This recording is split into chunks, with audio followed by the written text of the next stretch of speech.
to'y qilmoqchi bo'lgan o'g'il qizlar turmush qarta, yangi hayotga qarta ideya jihatda qaysi nuqtalarda tayyorlik qiladi? Ba'zi qizlarmi va qizlarning yengillari, og'achilari, onalari qizni turmush qarta xuddi jangi yo'lga solgandek har xil gaplarni o'rgatib, yo'ldoshiga qanday taqobil turishni o'rgatib yo'lga soladi. Muhabbat turmush uchun intayin muhim, ammo muhabbat turmushning hammasi emas.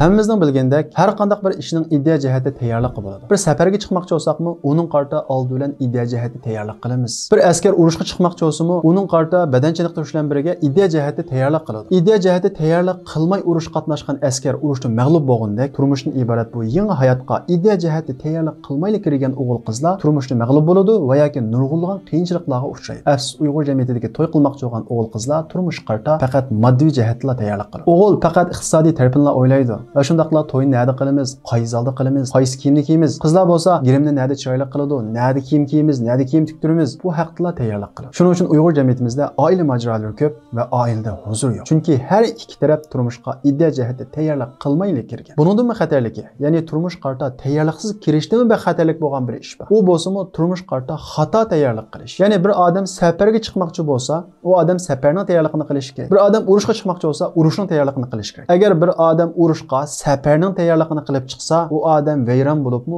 mag'lub bo'libmi, nihoyat qabohatlik vayron bo'ladi. Bizning Uyg'ur jamiyatimizdagi ba'zi o'g'il qizlar turmush qarta xato tayyorlik qilishdan iborat bu xatolikni sodir qilyapti. Ba'zi qizlarmi va qizlarning yengillari, og'achilari, onalari qizni turmush qarta xuddi jangi yo'lga solgandek har xil gaplarni o'rgatib, yo'ldoshiga qanday taqobil turishni o'rgatib yo'lga soladi. Mana bu eng chong fojia. Bunda holatda mayli o'g'il bo'lsin, mayli qiz bo'lsin, turmush qarta samimiyat bo'lmaydi. Har ikki taraf o'zini qarshi tarafdan mudofaa qilish bilan bo'ladi. Demak, turmush qarta o'zini bermaydi. Mana bu turmush qarta xato tayyorlik bilan kirish. Buning oqibati turmush qarta tayyorliksiz kirgandimi bak ig'ir bo'ladi. Turmushga xato tayyorlik bilan kirishning yana bir shakli bo'lsa, qisman o'g'il qizlarning turmushini kino filmlar va ijtimoiy taratquv vositasiga o'xshash doim romantiklik va muhabbat ichida o'tadigan bir hayot deb qarab olishi bu texmi chong fojia. Chunki turmush u kino filmlar va to'rlarda ko'rgandek doim muhabbat, ishq va romantiklik ichida o'tadigan bir hayot emas. Uning ichida nurg'unlagan ishlar bo'ladi, nurg'unlagan ko'ngilsizliklar bo'ladi. Uning ideya jihatini tayyorlik qilish kerak. Va shundaqla turmush faqat muhabbatdan iborat emas. Qisman o'g'il qizlar, bo'libmi qizlar turmushni faqat muhabbatdan iborat ko'rib oladi. Muhabbat bo'lsa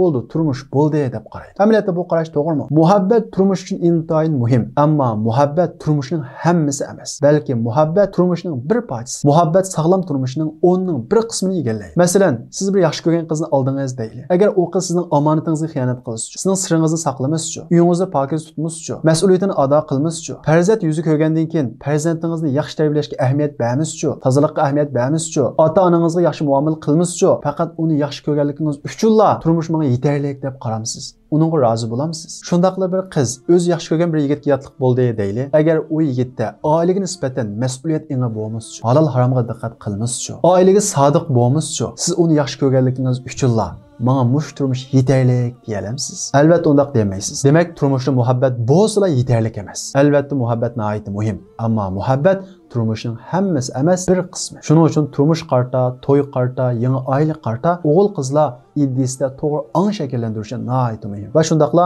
yangi hayotga qarta ideya jihati tayyorlik qilish kerak. Undaqda to'y qilmoqchi bo'lgan o'g'il qizlar turmush qurishni ilgari ideya jihatda qaysi nuqtalarda tayyorlik qilish kerak? Birinchidan turmushni to'g'ri tunish kerak. Ya'ni turmushning nima ekanligini bilish kerak. Biz turmushni bir ig'iz gapga yig'inchoqlasak, turmush demak mas'uliyat demak. To'y qilmoqchi bo'lgan o'g'il qiz turmush qurgandan keyin yangi bir mas'uliyatni ustiga olgan bo'ladi. Masalan, o'g'il to'y qilishni ilgari faqat o'zidan mas'ul bo'lsa, to'y qilgandan keyin ayolidan mas'ul. To'y qilishni ilgari kashlari og'aylarning o'ynagan bo'lsa, kashda uyga baldur qaytmagan bo'lsa, to'y qilib bo'lgandan keyin uyga baldur qaytish kerak.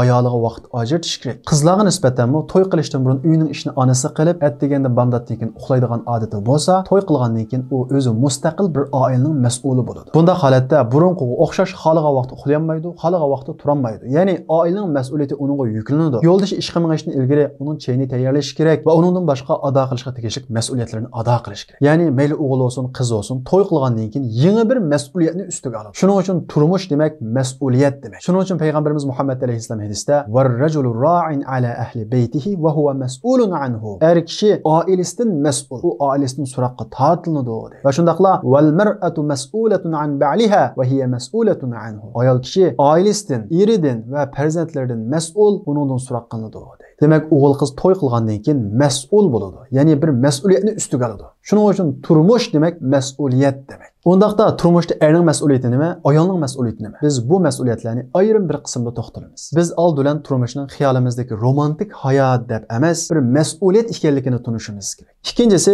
turmush qurbonlik berish demakdir. Bir o'g'il va yoki bir qiz to'y qilaman degan vaqtida men qurbonlik beraman degan bu iddiani kallasida hozir qilish lozim. Va shundaqla buni qabul qila olish lozim. Agar bir o'g'il qiz qurbonlik beraman, men bu turmush qurgandan keyin nurg'ulg'an ishlarimdan, nurg'ulg'an yaxshi ko'rgan ishlarimdan voz kechaman, qurbonlik beraman degan bu iddiani qabul qila olmasa, u o'g'il qiz to'y qilishga loyiq emas va to'y qilmaslik kerak. Chunki turmush demak ikkinchi qilib qurbonlik berish demak. Masalan, o'ylab baqilgan bo'lsak, bizning ota-onalarimiz bizni tarbiyalab mushu holatga akelish uchun nurg'ulg'an qurbonliklarni berdi. Bir er to'y qilgandan keyin ayoli uchun nurg'ulg'an qurbonlikni beradi. Ayolmi er uchun nurg'ulg'an qurbonlikni beradi. Amaliyotda bu qurbonlikni er ayol uchun, ayol er uchun emas, har ikkalasi oiladan iborat. Bu ibodat uchun beradi. Shuning uchun har ikki taraf birisi-birisiga minnat qilish haqqi yo'q. Har bir odam o'zi uchun qurbonlik beradi. Oilasi uchun qurbonlik beradi. Ota-onasi birlashib, bolasi uchun qurbonlik beradi. Ba'zi dadalar nurg'ulg'an nachar odatlarni "Bolalarim sog'lom tarbiyalansin" deb qilmaydi.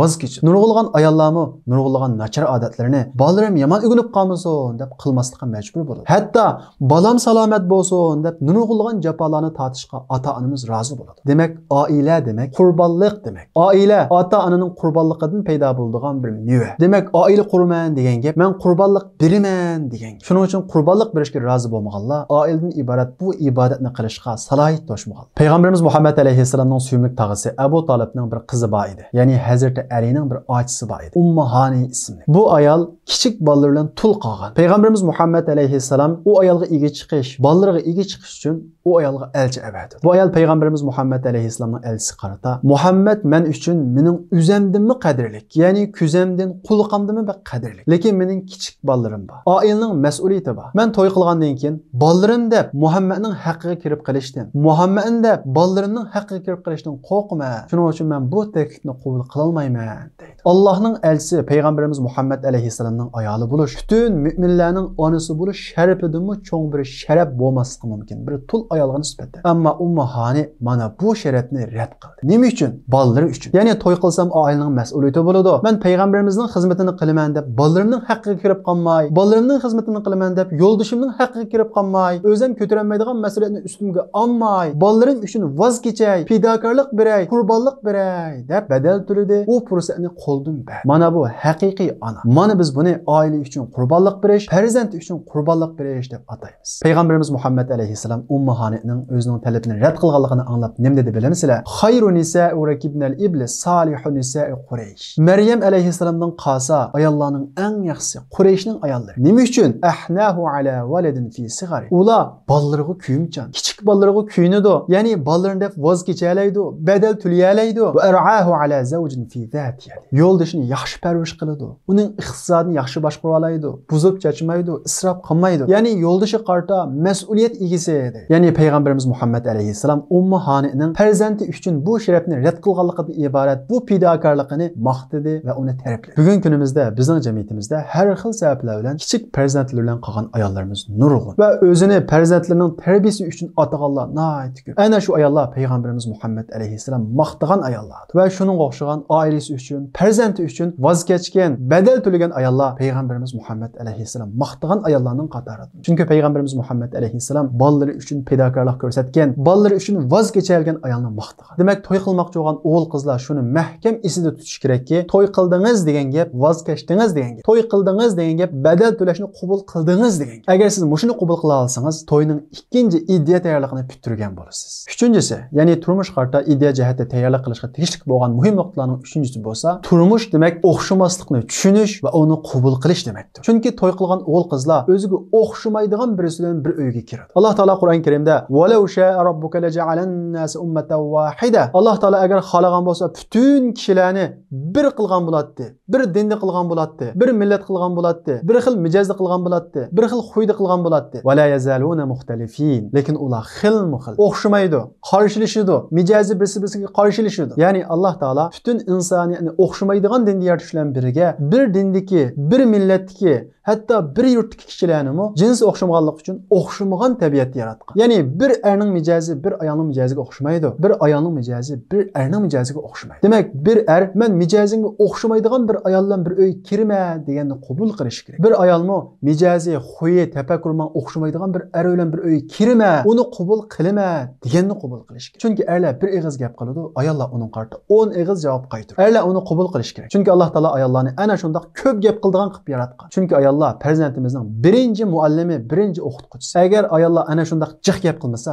bolalarimizning tili chiqmaydi. Ayollarning nurg'ulg'an xuylari bizga yoqmasligi mumkin. Biz uchun xato bo'lishi mumkin, lekin u xato emas. Payg'ambarimiz Muhammad alayhisalom ayol egri qurg'idan yaratildi deydi. Egri qurg'a qarmoqqa egri. Biz maymoq deymiz. Ammo u maymoqmi? Yo'q. Qurg'ining ana shunday maymoq bo'lganligi uning rusligi. Agar qurg'i rus bo'lsa, biz kiyimimizni kiymaymiz. Demak, ayollar ana shunga o'xshash bizga egri ko'rinadi, mijozi yaxshi emas ko'rinadi, jiq gap qildigan ko'rinadi. Lekin ayollarning shundoq bo'lganligi uning o'ziga yaxshi, oilamiz uchun yaxshi. To'y qilishdan ilgari biz buni tushunishimiz kerak va uni qabul qilishimiz kerak. Chunki Alloh taolo ikki jinsni o'xshamaydigan shaklda yaratgan. Masalan, ayollar hissiyat bilan o'ri turadi. Ko'ngli gapning hammasini deydi. Masalan, erini men seni yaxshi ko'raman deydi. Ammo erlar bo'lsa, amaliyatchan kelamiz. Nurg'ulg'an gaplarni ig'izimiz demaymiz. Amaliyat bilan ifodalashga tirishimiz. Ayolimizni yaxshi ko'rsakmi, sizni yaxshi ko'raman degan gapni ig'izimiz demaymiz. Aksicha, amaliyatimizni ifodalaymiz. Ya'ni uni yaxshi turmushga erishtirish uchun tirishimiz. Asli bir erning oilamni boqaman, oilamni yaxshi turmushga erishtiraman deb jafoliq ishlaganligi, "Ey ayolim, men sizni yaxshi ko'raman" deganlik. Ammo ayollar buni tushunmay, "Siz meni yaxshi ko'rmaysiz, hech qachon meni yaxshi ko'raman deb boqmadingiz" desa, bu erni tushunmaganlik bo'ladi. Shuning uchun ayolmi erni tushunish kerak. Ya'ni erning tilini tushunish kerak. Erning nima bilan gap qildiganligini buni bilish kerak. Ayolmi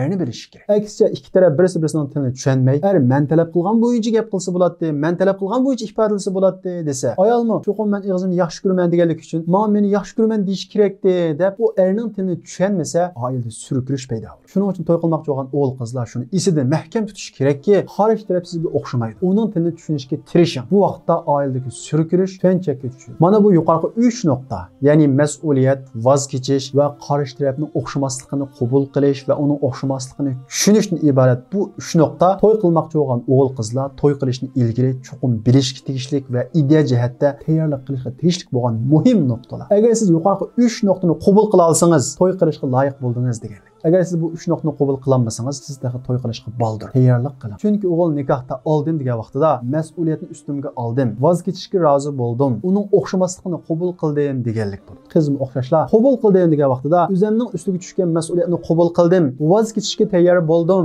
va qarshi tarafning o'xshamasligini qabul qildim deganlik bo'ladi. Buni har bir to'y qilmoqchi bo'lgan o'g'il qizlar mahkam esida saqlashi kerak. Chunki turmush mas'uliyat, voz kechish va o'xshamaslikni tushunish va qabul qilishdan iborat. O'g'il qizlar bu 3 nuqta tayyorlik bo'lgandan keyin, ya'ni turmushning mas'uliyatini ko'tarishga men rozi, voz kechishga rozi va o'xshamaslikni qabul qilishga rozi deb ideya jihatdan tayyorlik qilib bo'lgandan keyin loyiq tanlash bosqichiga o'tsa bo'ladi. Ammo loyiq tanlash bosqichida o'g'il qizlar diqqat qilishga tegishli bir qancha muhim ishlar. Bu ishlar qaysi? Buning tafsilotida qiziqsanglar, diqqatinglar kelarki darsimizda bo'lsin.